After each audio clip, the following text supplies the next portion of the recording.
So churches that hold to a more traditional view of Scripture are the ones that are growing? Is that? Yes, I wouldn't make a one-to-one correspondence between the two, but I would say generally yes. I would have to say to you that even if preaching the gospel meant we shrank, we would still have to be faithful. And I think that's one of the key issues for me and for us as a congregation. How do we remain faithful? What do we do when our diocese and province takes a decision which is irreconcilable to our faith? Where do we go? What do we do? And that's precisely what we've been struggling with. How do we hold to the gospel, proclaim the gospel in this city or in this country in a way that doesn't compromise the gospel? And that's the tough part for us. Right. Some of what you say suggests that there may also be not just the difference in theology that's driving the crisis right now, but also that there's a separation perhaps between the Anglican leaders and parishioners, the people who come and sit in the pews each Sunday. Yes. Are they sort of supportive of some of the new things that the Anglican Church has bought into, or where do the parishioners stand? It would be very interesting to poll Anglicans in North America, and particularly here in Canada. My anecdotal experience is that there's much more faith in the pew than in the pulpit, and that the revisionist changes have been brought about by clergy and by bishops.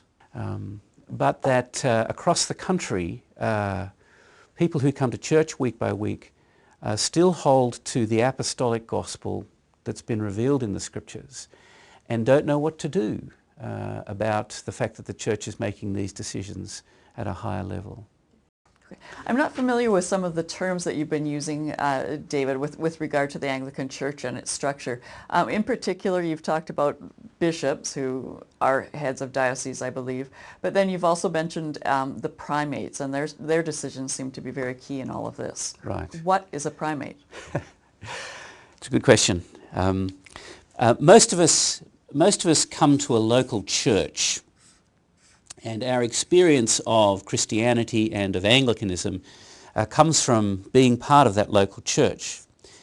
But in the Anglican Church, different churches in an area, all the different Anglican churches in an area gather together into what's called a diocese, and over the diocese, the head pastor is a bishop. Within a geographical area like British Columbia, a group of dioceses form together, and one of their bishops is elected to be Archbishop.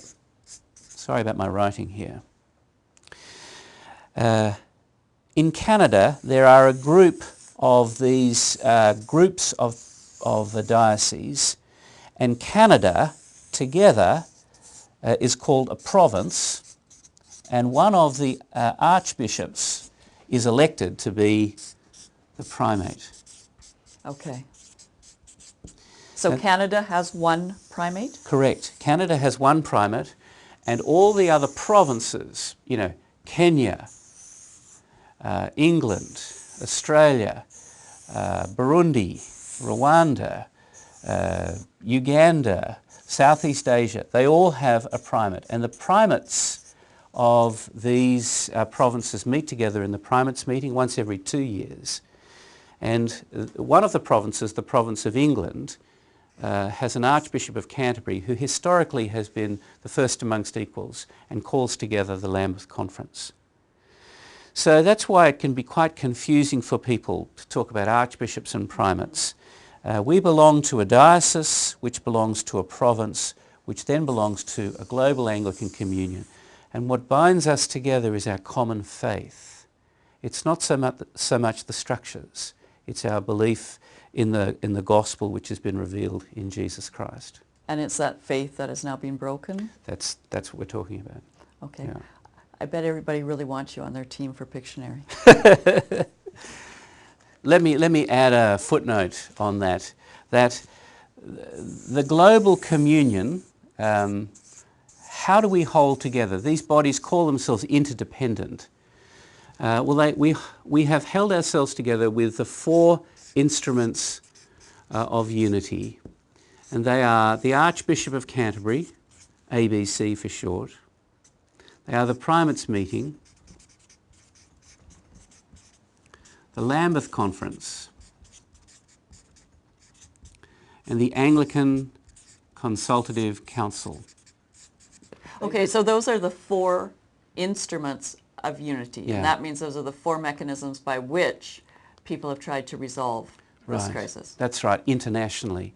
And they don't have legislative power within the provinces, but they have moral suasion.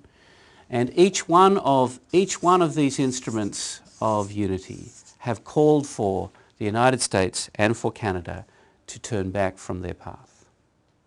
Okay, so now that we've had a chance to look at what the problem is, I think we should take a step back and look at where all of this started. A key date in the Anglican Church here in Vancouver is 2002, and that's when St. John's and a number of other parishes within the Diocese of New Westminster walked out of the synod.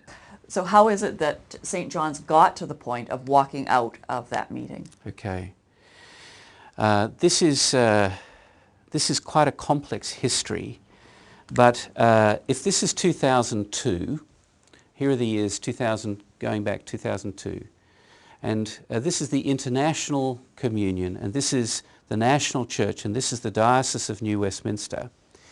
In 2002, there was a vote at Synod to bless same-sex unions, and the bishop said that he would go ahead. Actually, it was the third vote. We had first voted in 1998, and the bishop had rightly said, I won't give my permission for this, I will consult more widely. He then went to a Lambeth conference, which was held in 1998, and at Lambeth conference, this issue was raised. There was... Can you tell me, please, what a Lambeth conference is every 10 years, all the bishops of the Anglican Communion meet together to discuss issues of mutual concern. And in Lambeth 1998, the issue of homosexuality within the broader context of human sexuality was raised. There was a task force charged with looking at that issue. There was a motion brought before Lambeth conference. It was debated and it was voted. It is referred to as Lambeth 110, and it reaffirmed the biblical traditional teaching of the Church, and it advised that blessing of same-sex unions cannot be sanctioned by those who believe in Scripture. Okay, so it was discussed in 1996, voted down, and the bishop said we would look at it further. In 1998, Lambeth said no to moving forward. In 2002, there was a vote in this diocese. Right. And what was the vote? The vote was that we would go ahead and bless same-sex unions.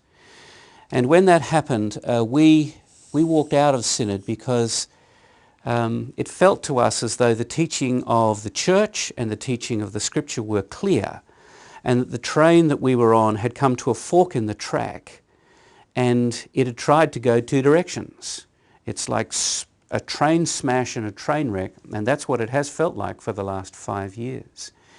And the direction that the diocese set, we believe to be the wrong direction.